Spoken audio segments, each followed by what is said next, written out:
காலபுருஷனுக்கும் முதல் ராசி, முதன்மை பெற்ற ராசி இந்த மேஷ ராசி. மேஷ ராசிக்கு குறியீடு பார்த்தீங்கன்னா ஆடு அப்படின்ற மாதிரியான அந்த குறியீடு இருக்கும். எப்போதுமே இந்த மேஷ ராசி என்பர்கள் மிகப்பெரிய ஒரு உச்ச நிலையை அடையணும் அப்படின்ற மாதிரியாக இவர்களினுடைய இலக்கு அப்படின்னு பார்த்தீங்கன்னா, இவர்களினுடைய டார்கெட்டே பார்த்தீங்கன்னா உயர்ந்த ஒரு இடத்தை அடையணும் அப்படின்ற ஒரு வெறித்தனம் அப்படின்னு சொல்லலாம். ஒரு அதிகப்படியாக போராடக்கூடிய ஒரு நபர்கள். லைஃப்ல எவ்வளோ ஸ்ட்ரகிள்ஸ் வந்தாலும் அந்த ஸ்ட்ரகிள்ஸை தவிடுபொடி ஆக்கிட்டு அதுல இருந்து வெற்றி பெறக்கூடிய ஒரு அன்பர்கள் நம்ம மேஷ ராசி என்பர்கள். இந்த மேஷ ராசி என்பர்களுக்கு இந்த வருடம், இந்த பராபவ வருடத்துல 7.5 சனியினுடைய தாக்கம் இருந்தாலும் ஜூலை மாதத்திற்கு மேல அவர் வக்ரம் அடையிறதுனால அந்த ஜூலைல இருந்து டிசம்பர் வரைக்கும் மிகப்பெரிய அளவுக்கு நன்மைகள் கிடைக்கக்கூடிய ஒரு ஆண்டாக தான் இருக்கும். இந்த பராபவ வருடத்துல இந்த மேஷ ராசி என்பர்கள் யாரெல்லாம் தொழில் சம்பந்தப்பட்ட சில நிவர்த்திகளை நோக்கி, அதாவது தொழில் ரீதியான கடன் இருக்கலாம், தொழில் ரீதியான சில வழக்குகள் இருக்கலாம், தொழில் ரீதியான தேவையில்லாத பிரச்சனைகள், அதாவது நீங்க தொழில் செய்யும் போதுதான் ஏதாவது ஒரு பிரச்சனை உங்களுக்குன்னு வரும். அந்த பிரச்சனையை உங்களால ஐடென்டிஃபையே பண்ண முடியாது. அந்த அளவுக்கு இந்த மேஷ ராசி அன்பர்கள் செய்யக்கூடிய தொழிலில் இருக்கக்கூடிய பிரச்சனைகளை தீர்க்கக்கூடிய ஒரு காலமாக தான் இந்த ஜூலை மாதத்திலிருந்து அந்த டிசம்பர் மாதம் வரைக்கும் இருக்க போது. இந்த காலகட்டத்தை நீங்க மிக அருமையாக யூஸ் பண்ணக்கூடிய ஒரு டைமாக இருக்கும். இந்த நேரத்துல பாத்தீங்கன்னா குரு பகவானும் அங்க உச்சம் பெற்று போகிறதுனால இந்த மேஷ ராசி என்பர்கள் சொந்தமாக வீடு வாங்கக்கூடிய ஒரு யோகமான ஒரு காலகட்டமும், தொழிலுக்கு தேவையான முதலீடுகள் உங்களை தேடி வருவதற்குண்டான ஒரு காலகட்டமும் தான் இருக்கும். இந்த இடத்துல பாத்தீங்கன்னா இந்த மேஷராசி என்பவர்கள் ரொம்ப கேர்ஃபுல்லா வேலை செய்யணும். எந்த இடத்துலயும் அகலக்கால் அப்படின்றது வச்சிடக்கூடாது. அப்படி வச்சுட்டீங்க அப்படின்னா அது தேவையில்லாத பிரச்சனைகள்ல கொண்டு போய் முடிஞ்சிடும். ஏன்னா நல்ல நேரம் வர்ற மாதிரி வந்து திரும்பியும் உங்களுக்கு அந்த 7.5 சனியினுடைய பாதிப்பு முழுமையா இருக்கு. அடுத்து அந்த கேது பகவான் உங்களுடைய 4ஆம் இடத்திற்கு வர்றார்.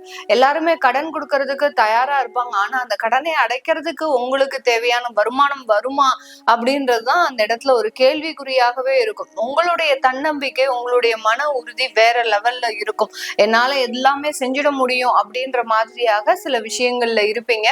ஆனா நேரம் காலம் உங்களுக்கு எதிராக செயல்படும் போது அதுல சில சிக்கல்கள், தேவையில்லாத வழக்குகள்ல எல்லாம் மாட்டிக்கிறதுக்கு உண்டான ஒரு டைமாக இருக்கும்.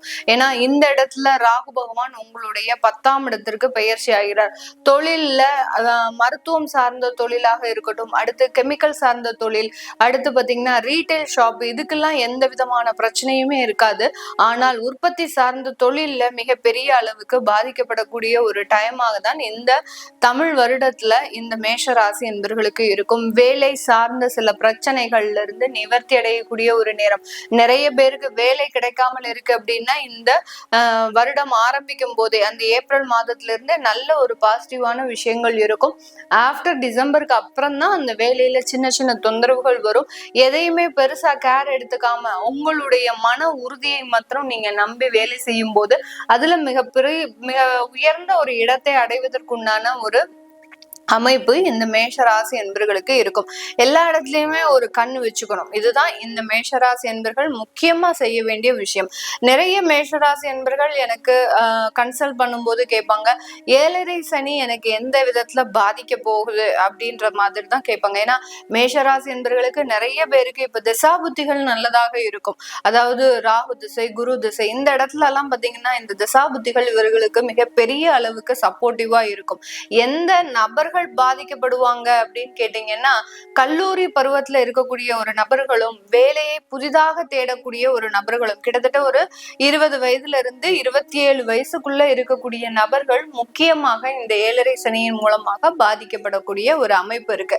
அதனால ஆஃப்டர், அதாவது ஒரு 40 தாண்டியாச்சு அப்படின்னாலே இவர்களுக்கு தசாபுத்திகள் நல்லா இருக்கும் போது அதுல பெரிய அளவுக்கு அந்த 7.5 சனியின் மூலமாக பிரச்சனைகள் வருவதற்குண்டான வாய்ப்புகள் மிக மிக குறைவு. அதே அதே மாதிரி நிறைய மேஷராசி என்பர்கள் பெண்களாக இருக்கிறாங்க அப்படின்னா இந்த இடத்துல தனக்கு உண்டான சில அங்கீகாரத்தை பெறுவதற்குண்டான ஒரு நேரம். ஒரு அலுவலகத்துல வேலை பார்க்குறீங்க அப்படின்னா இது நாள் வரைக்கும் உங்களுக்கு ஒரு மிகப்பெரிய ஒரு அங்கீகாரம் கிடைச்சிருக்காது. ஒரு அரசாங்க உத்தியோகத்திலேயே வேலை பார்க்குறீங்க அப்படின்னா அந்த அரசாங்க உத்தியோகத்தை வேலையை விடக்கூடிய அளவிற்கு மிகப்பெரிய நெருக்கடிகள் எல்லாம் வந்திருக்கும்.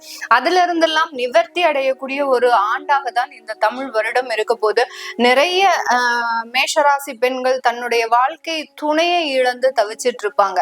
ஏன்னா அந்த 7.5 சனி ஆரம்பிக்கிறதுக்கு முன்னாடியே பாத்தீங்கன்னா கிட்டத்தட்ட ஒரு 2 வருடத்திற்கு முன்னாடியே அந்த திருமணம் சார்ந்த உறவுகள்ல பிரச்சனை, குழந்தை இருக்கு அப்படின்னு சொல்லி அதன் மூலமாக நம்ம எப்படியாவது சூழ்நிலையை சமாளிக்கணும் அப்படின்னு இந்த பெண்கள் எல்லாருமே அந்த வாழ்க்கையை அட்ஜஸ்ட் பண்ணி கடைசி நேரத்துல அதை சமாளிக்க முடியாத ஒரு சூழ்நிலையில அந்த வாழ்க்கை துணையை இழந்த ஒரு வேதனையான ஒரு விஷயம்லாம் இருக்கும்.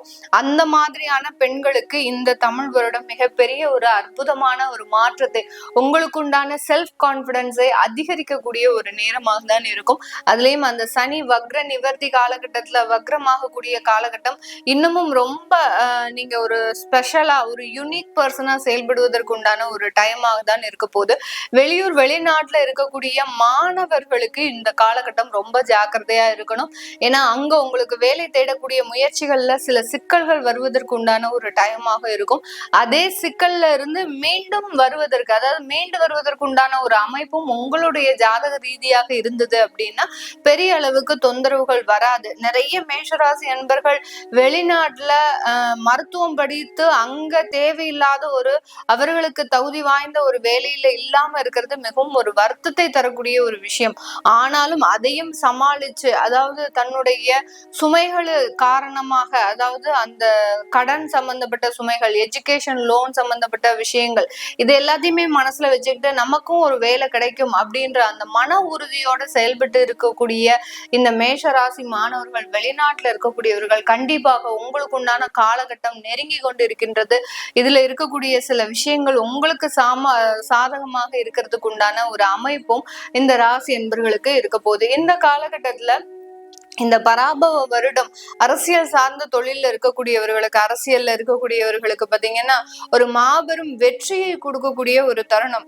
நீங்க ஏதாவது ஒரு சின்ன போஸ்டிங்ல இருக்கிறீங்க, இல்ல உங்களுக்கு ஒரு பெரிய போஸ்டிங்கே இருக்கு, காத்துட்டு இருக்கு, அதெல்லாம் உங்களுக்கு இந்த இடத்துல கிடைக்குமா கிடைக்காதா அப்படின்ற ஒரு மன நெருடல்கள் இருக்கும். கண்டிப்பாக அரசியல் சார்ந்த விஷயங்கள்ல இருக்கக்கூடியவர்களுக்கு இந்த பராபவ வருடம் மிகப்பெரிய ஒரு உச்சத்தை கொடுக்கக்கூடிய ஒரு வருடமாக இருக்கும். ஏன்னா பராபவம் அப்படின்னு சொல்லியாச்சுனாலே சுழற்சின்றத சொல்லியிருக்கிறோம். அதனால நீங்க எந்த அளவுக்கு கீழே இருந்தீங்களோ அந்த அளவுக்கு உயர்ந்த இடத்திற்கு வரக்கூடிய ஒரு தருணமாக தான் இருக்க போகுது. இது எல்லாமே நம்ம கோச்சார நிலவரப்படி பலன்களை கணிச்சு சொல்லியிருக்கிறோம்.